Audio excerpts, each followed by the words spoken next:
Tell me, darling, could we run away? We could hide away by the cactus desert blue.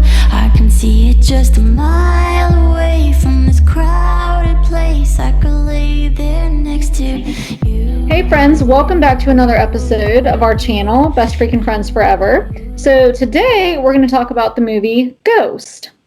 It was released on July 13th of 1990. Its budget was $22 million. Opening weekend, it grossed $12 million, which with today's inflation would be $24 million. Its gross in the U.S., it made $218 million, which with inflation is $432 million. And then grossing worldwide, it made $506 million, and that's $1 billion with inflation today. So it's a big movie. It did very well. And it still does today.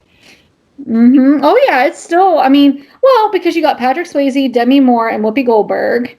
And there was a lot of different people that wanted Whoopi Goldberg, that Oda Mae Brown's part. But Patrick Swayze kind of fought for her. Like, he was a fan of hers, and he was like, he convinced the producers that she was right for the part. And I feel like he was right. Oh, for sure. Yeah. So, well, and this was before Sister Act even. Yeah, and it's funny because she gives the money to the sisters, and she ends up being like a premonition, and she like a foreshadowing. Yes, this is your karma for get put in the nunnery. Yeah. I love this movie. It's good. And I was really paying attention because I was like, with it being like a spiritual movie, I was like, there's going to be so much that you have to catch. And one of the things was in the very beginning, they are, and I found a fact about that, they're sitting there watching the news and how, I'm looking for it. The plane crash? The plane crash. Yeah, that was actually, so the airplane crash footage was shown in the TV when Molly and Sam are in bed together is based on a real crash of Delta Airlines Flight 1141 in Dallas, Fort Worth on August 31st, 1988. So if you're interested in seeing about that. So yeah, that was a real thing that happened. And he mentions in bed that he goes, oh, it comes in threes. And we get to see 3 deaths in this movie. Mm-hmm. Or back to back like that. Yep. Because he was going to cancel his flight, and Molly was kind of like, she wasn't, she didn't think he needed to, but he was like, yeah, that kind of stuff happens in threes. Mm-hmm. So. Yep. That is interesting though, because they allude to that, how it does happen, because he does say that, and like you said, we do have 3 deaths. Yep. Back to back. Yeah, and this movie has one of the most iconic scenes in history. It has where they're sitting there with the clay. That is iconic. Like, if you talk about that movie, that is the scene that people think of. Oh, absolutely. Yeah. And he said it was one of the sexiest things he's done on screen. Patrick Swayze did. Well, yeah, because even if you watch, so they're doing that, and then they go into the bedroom. It's just a hot and heavy makeout scene. We don't there's no friction going on there. That's all just a makeout scene. So, and that's very, very intense scene too. Yeah. Well, they originally planned to have after the whole wheel scene, like with the clay and all of that, and the pottery scene, they were supposed to just, I guess, do it on the floor right beside that. And then they scratched that because they're like, no, this is enough. This is it. Like, this is plenty for every, you know what I mean? Like, it got it across. Like, we didn't need that. No. Yeah. But, yeah. So their love for each other is really cute because they're in bed and she says, I love you. And he says, ditto. And that comes back numerous times. That's like, we talked about our favorite parts. That's my favorite part when he finally at the end tells her he loves her and she says ditto back to him.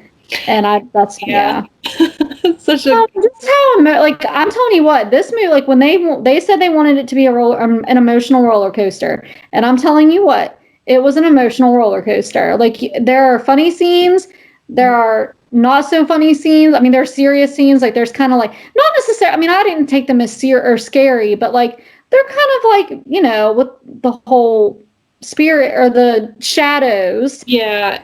Scene, I do. like taking them, and and then you have the hard scenes, like when he does pass, and at the end when he's leaving for good, and she can finally see him, and yeah, it's an emotional roller coaster. Mm-hmm.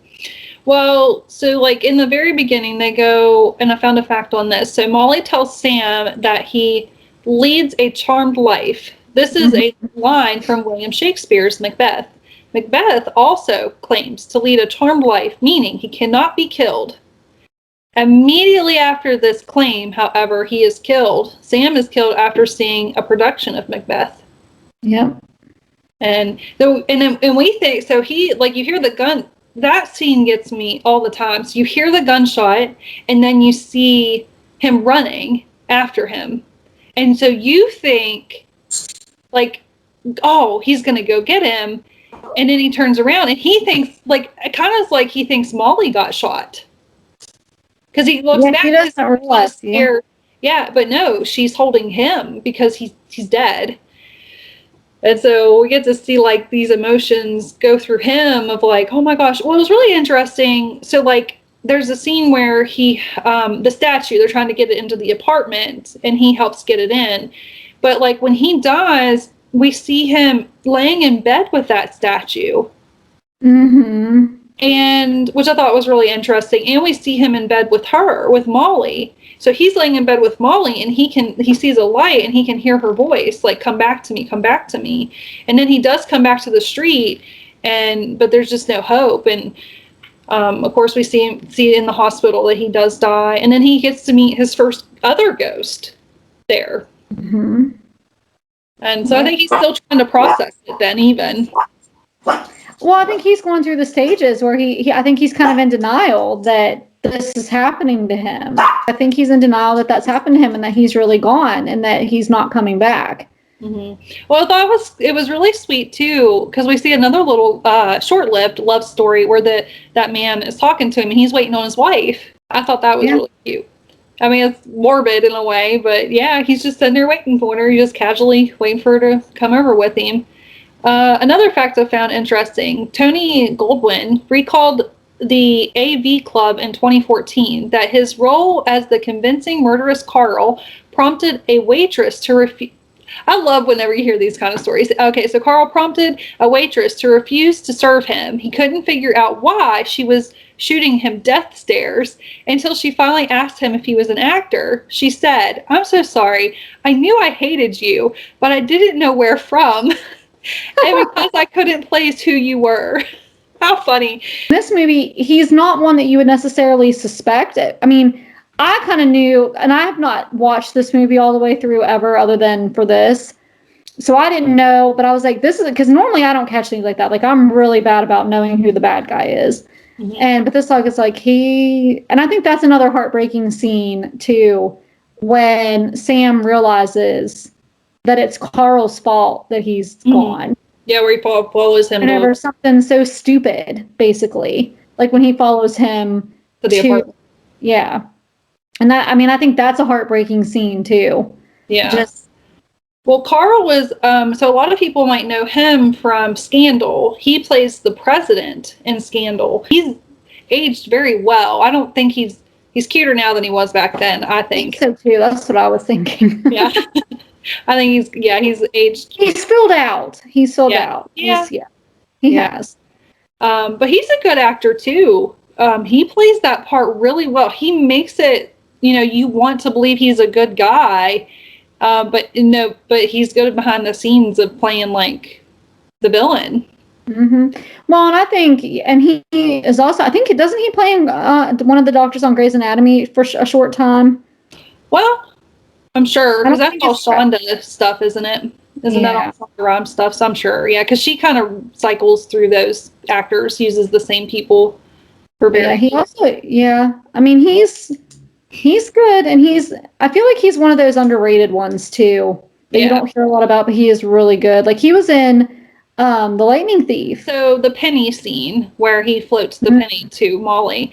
Okay, so this was kind of neat. References to a 1-cent coin, aka the penny, are one of the main themes of this film. Besides his levitating a standard Lincoln profile penny to convince Molly that he is real and present, Sam Wheat's last name is also referenced to the lucky Indian head penny that he found in the demon debris. A wheat penny is also fairly uncommon, though not nearly as rare as one with an Indian head.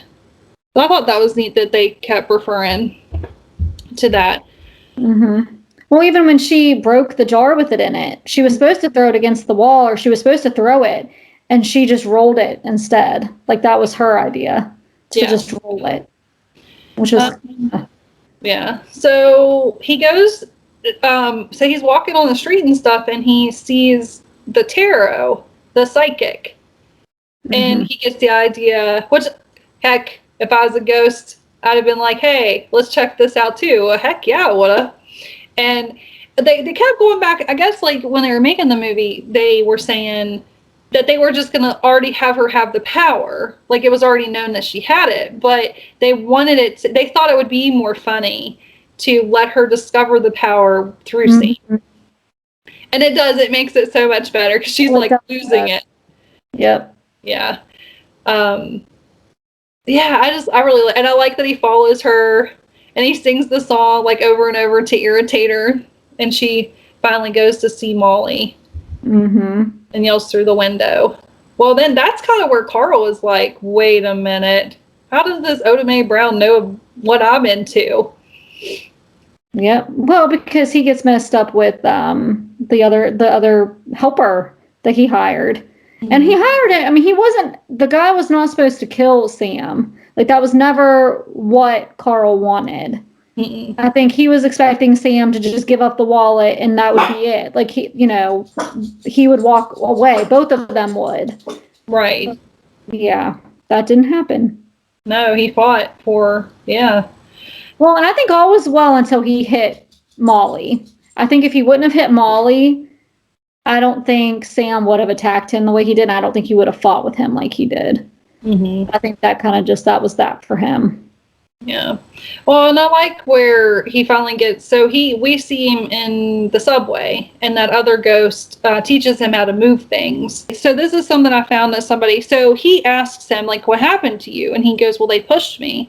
So I found this kind of interesting, somebody's take on that scene. This was an odd scene. He came across as relatively normal, even teaching him how to move objects. It was only until the how did you die question did he instantly become unstable. This is my interpretation. As a ghost, he was free of mental illness, but when reminded of his death, likely suicide, and how he was a human, he reverted into a psychotic state. I believe as a human, he was schizophrenic.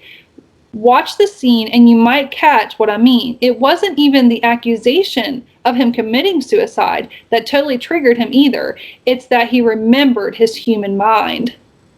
And see, I kind of caught that. Like, I figured it was something like that. Like, that he had something prior to, and it wasn't anybody that really pushed him. It might have been voices. Like, that might have been the them he was referring to. Yeah, and who knows? I mean, we don't know how long he was on that subway. He could have been on there for 10, 15 years. And, I'm sure, like, I think, like, this was a good way to do a like a spiritual movie. And even with, like, the shadows or the dark shadows, I think the way, like, I guess at the end, like, when they're taking Carl away, they have the hand over his mouth so he can't scream. And, like, those, and I didn't know this is pretty cool. The horrific sounds that were made by them were really babies crying at low speed at a high, like, low speed played backwards, which is kind of like, ooh. Yeah, isn't that creepy? There's something I caught that I found really interesting. So Oda Mae is, like, into spirit, like, spiritual readings and tarot and things like that. Like, that's what she's, like, in the movie for. And so when she's at the bank, like, this is just crazy. So I noticed that when she dumps her purse, a king of spades falls out. I saw a card. I didn't pay attention to what it was. Yeah. So I looked up what that means in tarot. Okay. What's You it mean in can, tarot? yeah, because you can do tarot cards with playing cards. So it means forgive, but do not trust again.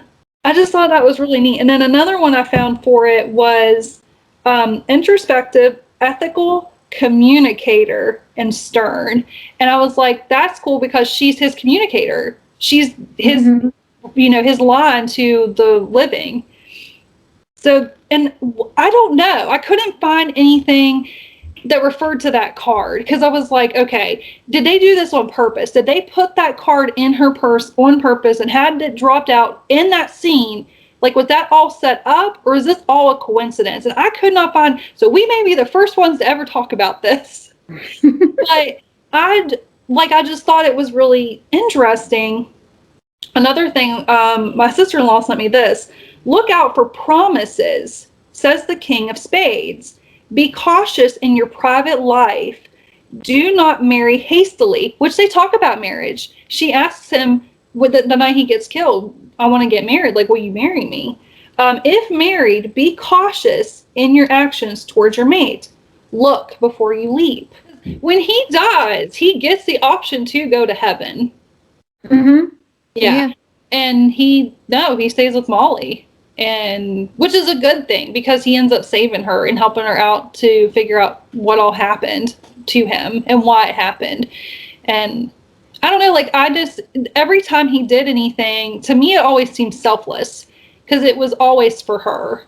Mm-hmm. That's what I took it, because it was never like, I never thought that he was doing to figure out who did it, why they did it. I never thought for a moment that he was doing it all for him. He was doing it for her, like for her to have closure and for her to know why it happened the way it did.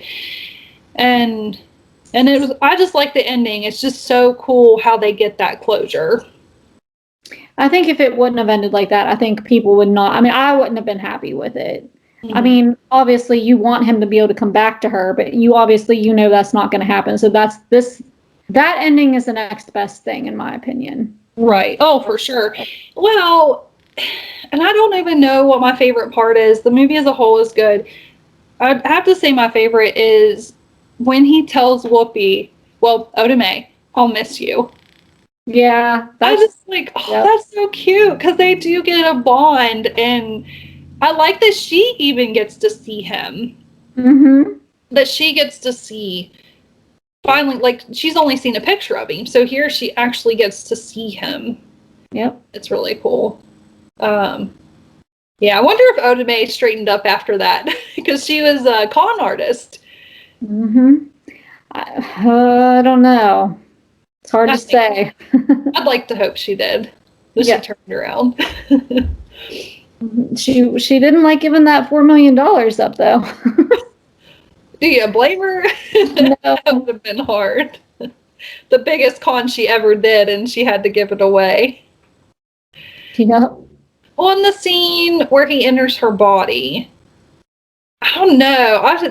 Even today, that one still kind of gets me the wrong way, because he touches her. Like, it's also, they show that it's him, but like in the back of my head, I keep thinking that's Whoopi. That's Whoopi.